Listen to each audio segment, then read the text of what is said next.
¿Alguna vez te has preguntado dónde se encuentran los ángeles caídos, los Nefilim y los gigantes mencionados en la Biblia? La respuesta puede sorprenderte. La ubicación de los ángeles caídos reveló la existencia de los Nefilim y los caídos. La Biblia hebrea dice que los Nefilim son seres o personas muy grandes y fuertes que vivieron antes y después del diluvio durante la época de Noé. En Génesis capítulo 6 habla de los Nefilim. Los versículos explican que los hijos de Dios se casaron con mujeres humanas y tuvieron hijos que se convirtieron en valientes de la antigüedad, hombres de renombre. Eran gigantes en la tierra en aquellos días y aún después. La palabra hebrea Nefilim significa gigantes o caídos. Algunas personas no están de acuerdo sobre quiénes o qué son los Nefilim. Algunos piensan que son descendientes de los hijos de Dios que fueron ángeles caídos y que tuvieron hijos con mujeres humanas. Judas 1:6 habla de ángeles rebeldes que abandonaron sus hogares y están encadenados. En Génesis capítulo 6, algunas personas piensan que los hijos de Dios son los ángeles caídos que cohabitaron con mujeres humanas.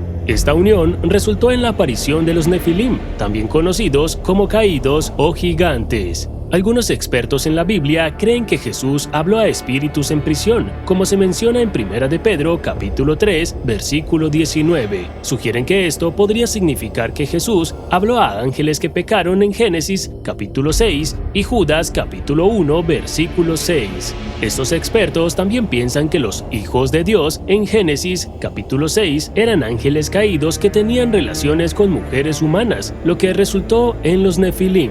Estos rompieron las reglas de Dios y fueron encadenados por sus acciones. Los ángeles fueron castigados por dos razones. Primero, no siguieron la autoridad de Dios. En segundo lugar, dejaron el lugar que les correspondía. Ellos desobedecieron las reglas de Dios, lo cual fue una ofensa seria y resultó en su castigo. Hay dos ideas diferentes acerca de los ángeles mencionados en Judas 1:6. Una idea es que el diablo estaba muy orgulloso y se rebeló contra Dios antes de una gran guerra en el cielo. Esto se basa en lo que está escrito en Isaías capítulo 14, versículo 12 al 14 y Ezequiel capítulo 28, 14 al 17. Este pasaje viene de Isaías capítulo 14, versículo 12 al 14. Habla de alguien llamado Lucifer que cayó del cielo y fue derribado a la tierra. Esta persona debilitó a las naciones. En el pasaje, Lucifer habla de cómo quiere subir al cielo, estar por encima de las estrellas de Dios, sentarse en el monte de la congregación en los extremos del norte y estar por encima de las alturas de las nubes y ser como el Altísimo.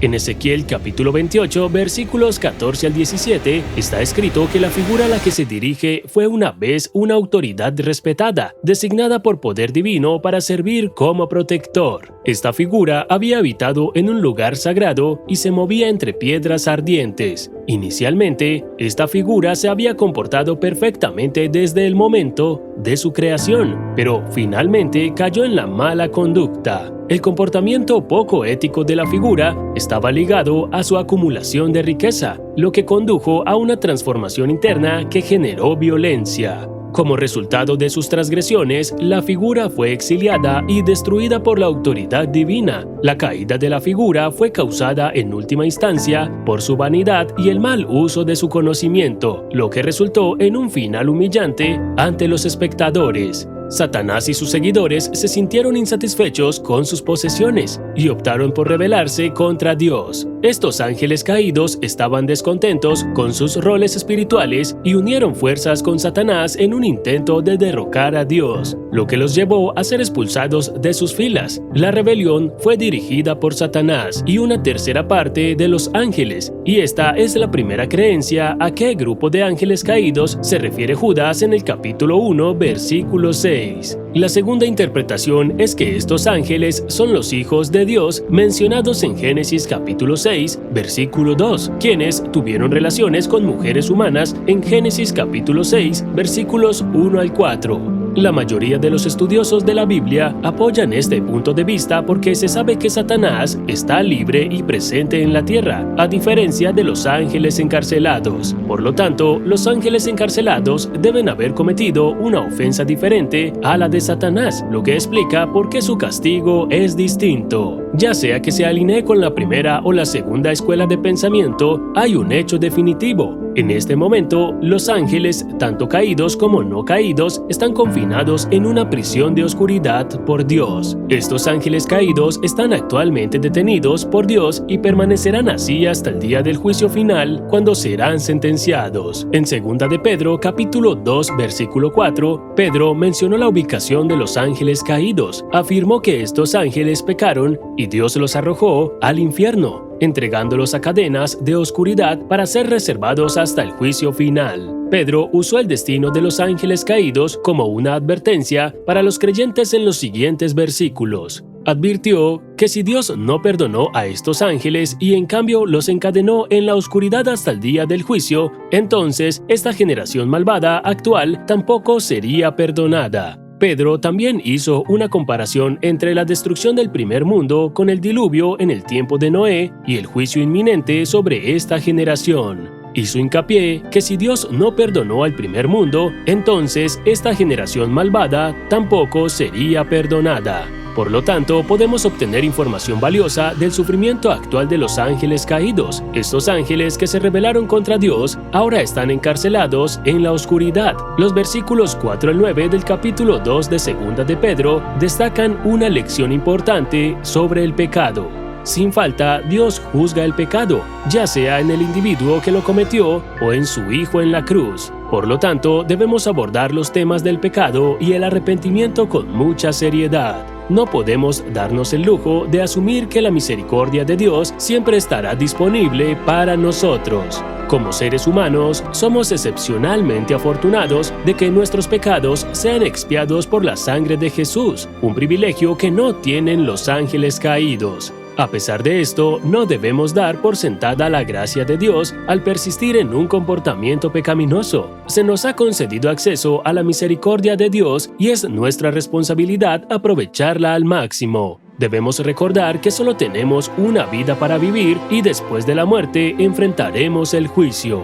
Es bastante evidente que debemos abstenernos de pecar porque Dios nos ha ordenado expresamente que no lo hagamos. Además, pecar da como resultado la separación de Dios, que es la razón principal por la que debemos evitarlo. Además de esto, el pecado tiene graves consecuencias. En primer lugar, nos lleva al infierno, y es ingenuo pensar que uno puede pecar y aún así llegar al cielo.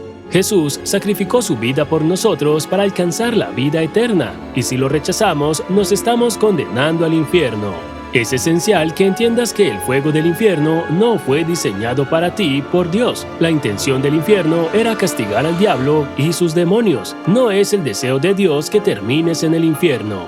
Sin embargo, al hacer caso omiso de la palabra de Dios de arrepentirse, esencialmente te estás condenando al infierno. Huir del pecado es necesario. No confundas esta advertencia con un intento de asustarte. Simplemente queremos que reconozcas el significado del arrepentimiento. El segundo punto que quiero señalar es que el pecado puede ser tu perdición. Muchas personas han perdido la vida debido al atractivo de los caminos pecaminosos, y desviarse del camino de la rectitud puede tener consecuencias fatales. Es importante comprender que el mandato de Dios de huir del pecado no es un intento de privarte de una vida plena. En realidad, el pecado es un presagio de muerte, y el resultado final es la condenación eterna en el lago de fuego, un destino que nadie elegiría voluntariamente. Si deseas evitar este destino, es imperativo aceptar a Jesucristo como tu Salvador, quien te ofrece el don de la vida eterna, como se menciona en Romanos 6:23, porque la paga del pecado es la muerte, pero el don de Dios es vida eterna en Cristo Jesús, Señor nuestro.